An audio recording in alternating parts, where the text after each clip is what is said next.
Right, and hello folks, we are back down on the beach after my chisel expedition. I'm here fishing with Mike tonight, and Mike has come down from Portsmouth, so he's come down to Eastbourne. We're fishing the Wish Tower area, no secrets here. I know some people might kill me for saying where we're fishing, but hey, you know, other people have got to learn too. So yeah, we're fishing the Wish Tower tonight. Targets really are anything other than whiting and dogfish. Anything other than whiting and dogfish. I mean, for the last couple of sessions, bar the chisel session, which absolutely amazed me because I caught some other fish, I've been a dogfish magnet. I'm even thinking about getting my own t-shirt made with dogfish magnet on, because it's actually been that crazy. But yeah, the sea's looking good. We'll have a look at the baits and I'll show you what my plans are and what I'm thinking of doing. Like I said, it's good to have Mike on as well. If he catches fish, we'll let you guys know as well, and hopefully we'll have a good night. Right guys, so rig wise tonight I'm going for a Trident hangover rig on one rod, which is here, red grip lead at the bottom, and then I've literally got a whole pennelled squid. I'm loving the Cox and Rule circle or top octopus hooks, 2.0 on there, and then the bottom one is a Specimen X Cox and Rule Trident roto at the bottom. That's all cut down, ready to go.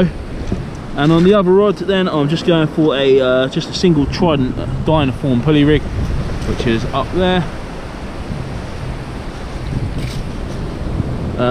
Load of sticky lug on there. We'll mess around with sticky lug, squid and mackerel as well. Clip down into a roto with a yellow grip lead. Let's get them cast out.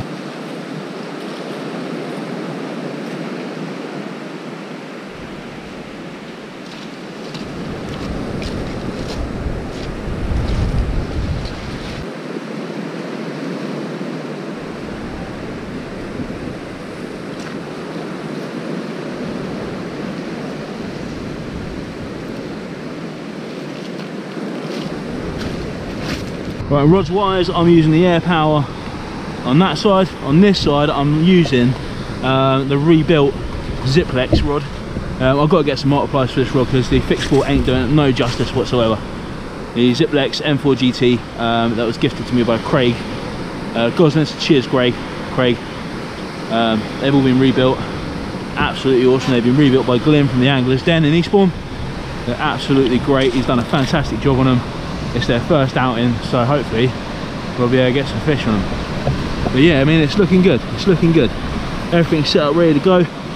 Mike's over there. Give us a wave, Mike. Happy days. And yeah, all set, hopefully, for a good night. There's been some rays coming out on the pier. Eastbourne Pier's up there, as you can see over there. Some absolute tons of rays coming out on Eastbourne Pier. You cannot get them on the beach for love nor money. I mean, there's been a couple of had on the beach, but the average angler is not finding any on the beach, which is a bit of a shame. They all seem to be out at the deeper water.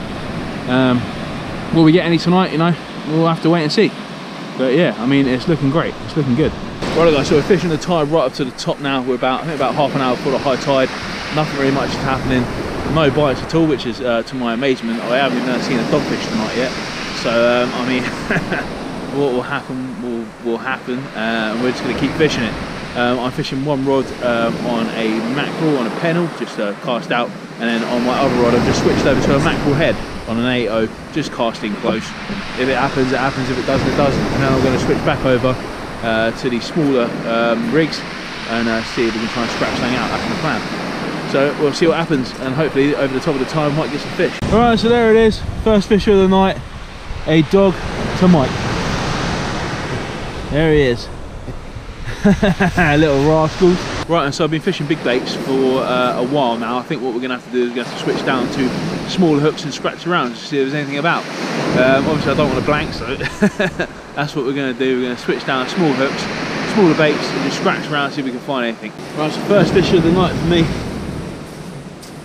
one of my favourite fish of all time, is the dogfish. There he is. There he is.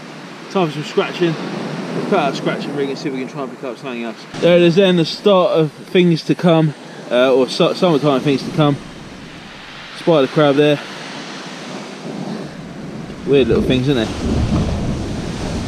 Having a right munch on the bait. Right guys, the last baits are going out into the water now. It's been a real slow night tonight, really slow. It's been nice to see a fish that wasn't a dogfish a place, and the odd spider crab coming out here and there. A sign of hopefully good things to come in the next couple of months when the smooth hounds start coming in. But yeah, I mean, what a slow night. I thought the ebb was going to produce a bit more for us, to be fair. We've even dropped down to smaller baits, but nothing coming out at all. Maybe the northeasterly wind or the east in the wind for the last 3 or 4 weeks has it's just killed the fishing, I think, to be fair. Locally killed the fishing. If you guys know, if any of you local guys know what you think could be the cause of the poor fishing over the last couple of weeks, drop it in the comments and let us know. See what your opinions are on the situation. I've actually really enjoyed using the Ziplex rod, so a huge thanks to Craig for letting me breathe new life into it. Unfortunately, I haven't done it justice tonight by catching any fish, but hopefully in the next coming months we'll be able to get out and catch some decent fish on it. So yeah, cheers mate, really enjoyed using the rod. It's an absolute cracking bit of kit. Right guys, so that is it, that is the end of the session. It's been a pretty weird one, hasn't it, to be fair? Slow night.